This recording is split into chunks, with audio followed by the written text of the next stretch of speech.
Halika, may papakita ulit ako sa inyo. Ito, pakita ko sa inyo.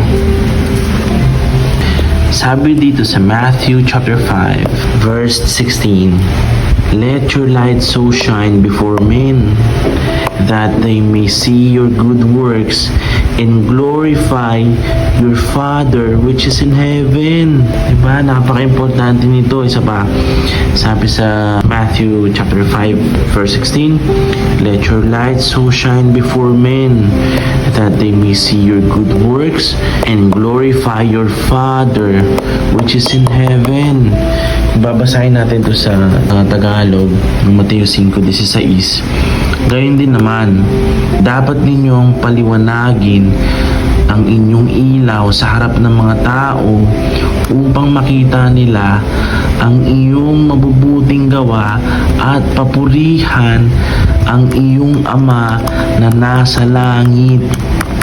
Diba? Napaka-importante niyan. Pag-usapan natin yan. Halika kayo. Ang ganda nito. Itong kay Matthew chapter 5, verse 16. Ito'y pagpapaalala ba?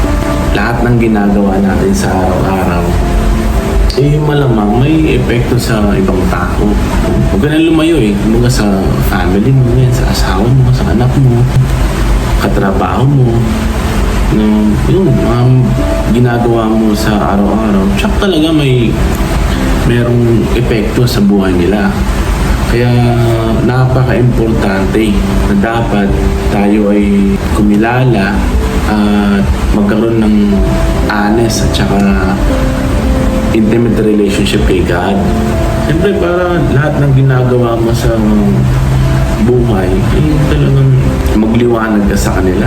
Parang ikaw ang magsilbing embodiment ng grace ng ating Ama sa langit. Especially sa panahon ngayon, kung isipin nyo, grabe, puno ng galit, mga tao, makikita nyo sa social media, konting bagay lang, galit, provoke agad. Buti Kristiyano na ako, hindi. Ha? Yun na, mga lies, sinungalingan, ganyan. Tapos, sad to say, ang iba naisip nila na wala silang pag-asa. Yan, dami mo yan. Scroll ako. Napakapalat ko na nakilala ko si Papa Jesus. Mighty name of Jesus. Paano nga ba? Paano ka ba pwede magliwanag sa ibang tao? Para sa akin, hindi na lang dapat sa pansarili lang yun. Fake. Dapat naipapakita mo to sa gawa. Diba? Yung hindi lang sa basta prayers or pagpunta mo sa church. Alam mo, para sa akin, bukod sa mga yun, importante yun hindi ko sinasabi na prayers yan, pagpapalakasan sa faith ng mga kapwa mo Christians, diba? Napaka-importante nun. Praise the Lord. Thank you Lord. Sobrang pasasalamat ko sa iyo.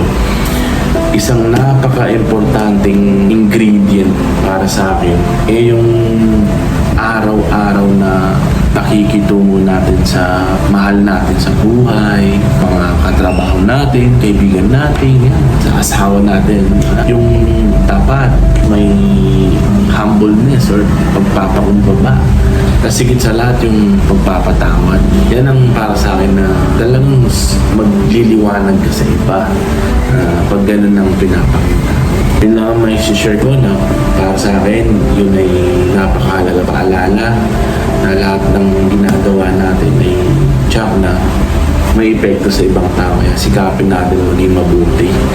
Dapat lang na ibalik natin yung papuri, pagsamba, pagdakila kay God. Dapat natin talagang itaas yung holy or divine mighty name of Jesus sa buhay natin. Para lahat ng ginagawa natin talagang magliwanag tayo sa ibang tao. Tapos mawalhati at saka mapapurihan yung Father natin sa heaven. Sarap. Amen. Praise the Lord. Plus point tayo agad sa langit. Makulit